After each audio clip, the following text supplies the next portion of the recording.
De toute façon, si on n'est pas prêt à accepter la misère du monde, c'est qu'on méprise la misère du monde, que si on n'est pas prêt à accepter les immigrés, c'est quelque part on est raciste et qu'on a peur de la différence. Ils le pensent très profondément. Donc c'est très...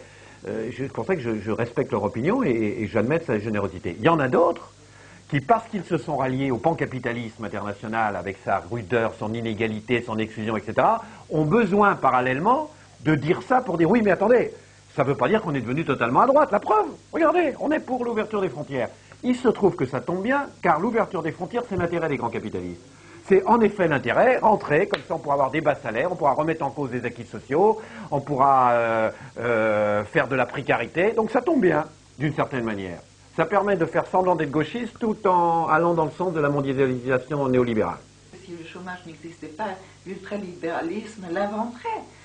Parce que c'est le meilleur moyen de soumettre ceux qui cherchent un emploi ou qui essayent d'en retrouver un ou de ne pas perdre celui qui est là, de le soumettre à n'importe quelle condition de travail, n'importe quelle condition de vie, n'importe quelle condition de non-travail aussi.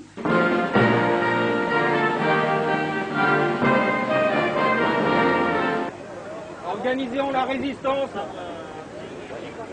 Pour que la planète bouge, remettons-la à l'endroit. Si la Mecque du communisme était Moscou, tout le monde sait très bien que la Mecque de la pensée unique, c'est Washington. Washington, ce n'est pas, et attention, c'est ça qui est important, ce n'est pas un village global comme les autres, c'est une nation. C'est un État-nation démocratique. Mais les États-Unis ont une histoire propre, l'esclavage, ce pays d'immigration, ce pays qui a un côté un peu tiers-monde, hein, quand même, il faut le dire. Les États-Unis, c'est un pays qui s'est construit un peu à la va-vite. Hein. C'est le pays Ikea, ils ont fabriqué un pays comme ça, démonté, remonté tout de suite. Enfin bref, en 3 coups de cuillère à peau, c'est déjà extraordinaire que les États-Unis tiennent debout. C'est quand même une création complètement artificielle, c'est un artefact pur, les États-Unis. La France ou les grandes nations occidentales, l'Inde, n'en parlons pas, ou la Chine, sont des choses qui ont résisté à l'épreuve du temps. Par les États-Unis, donc critique peut-être un peu vite les États-Unis. Les États-Unis, c'est déjà extraordinaire que ça tienne debout, rien que ça. Alors, les États-Unis, bon, c'est caricature évidemment de ça. C'est un échec politique flagrant, total, bien sûr. Non modèle américain qui est tout à fait l'exemple typique qu'il ne faut pas suivre. Et pourtant, on parle de l'Eldorado américain comme le modèle. Non, mais attendez, vous plaisantez là. Ça l'Eldorado américain, ça c'est pour les gogos qui y croient, c'est tout. Mais ce qu'on voit, c'est... Tiens, la France est le premier pays placé par l'OMS en tête, donc sur les soins hein, et la satisfaction des gens sur le plan médical. Les États-Unis, l'Eldorado, c'est le 37e. Alors pour le plus riche et le plus puissant pays du monde, bon, c'est ça aussi qu'il faut regarder. En ce qui concerne les États-Unis, oui, il me suffit de regarder le nombre de détenus aux États-Unis pour voir un petit peu quel genre de modèle ça peut être pour la France et pour les autres pays du monde. Vous avez des chiffres en tête? Malheureusement, j'oublie très vite les chiffres, mais je sais que c'est quelque chose d'énorme, ce qui contribue aussi à diminuer le nombre des chômeurs, puisqu'il y a tellement de gens en prison, il y a beaucoup moins de chômeurs. Aux États-Unis, sans compter les 2 millions de prisonniers, 1/5 de la population qui serait au chômage autrement, il y a le fait que les indemnisations sont très faibles, qu'on a droit, un individu a droit dans toute une vie à 5 années de prestations sociales, après quoi il n'y a plus droit. Donc il hésite à demander des aides parce qu'il grignote cette peau de chagrin. Le fait qu'on tombe dans une misère totale beaucoup plus brutalement qu'ailleurs du fait de ce manque de protection sociale, etc. Je trouve ça un peu dommage que les êtres humains considèrent comme un progrès l'application des lois de la jungle. C'est un peu dommage. C'est pas, on a essayé quand même l'être humain de se développer avec de l'éthique, de la morale, de vivre ensemble. Et de faire que tout le monde est en lutte contre tout le monde, c'est certainement très performant, mais certainement pas dans l'intérêt des êtres humains. C'est l'intérêt du plus fort, ça c'est sûr.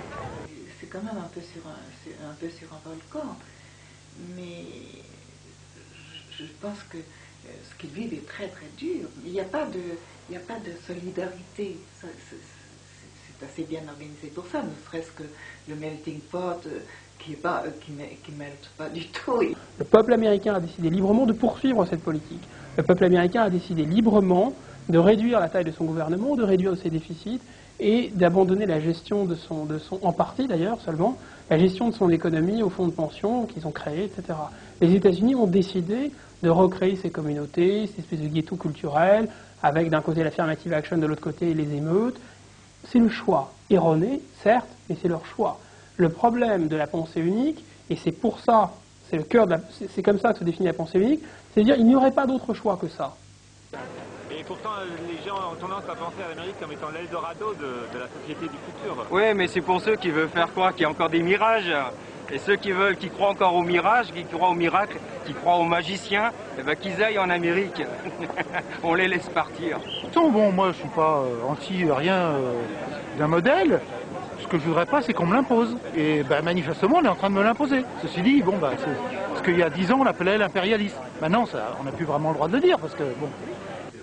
Vous parlez du principe que les États-Unis que les citoyens américains sont lucides quant à l'échec de leur pays. Alors je pense que c'est le cas d'une minorité d'élite, mais en réalité, le citoyen américain de base est assez sincèrement convaincu de vivre dans la dernière station de l'humanité. Il est convaincu que sa société est en avance par rapport aux autres sociétés. Bon, il en est convaincu, pourquoi? Parce qu'il a comme dogme, comme point de départ, le fait que la réussite matérielle, financière, c'est l'alpha et l'oméga de toute activité humaine, c'est ce qu'il y a de plus réel, que lorsque les gens cherchent à faire autre chose, cherchent la vérité, ou cherchent la sagesse, ou simplement ont d'autres objectifs dans la vie qu'amasser les dollars, ce sont des losers qui se cherchent des espèces de voies de rattrapage. Justement, par exemple, aux États-Unis, 19,1% de la population vit au-dessous du seuil de pauvreté, et cela on le trouve dans le rapport du PNUD fait chaque année pour les Nations Unies à propos du développement humain. Ils sont médailles d'or de la pauvreté dans les pays industrialisés. La Grande-Bretagne, médaille d'argent avec 13,5%. La France, qui garde ses acquis sociaux, enfin qui tente de garder ses acquis sociaux, est à 7,5%, loin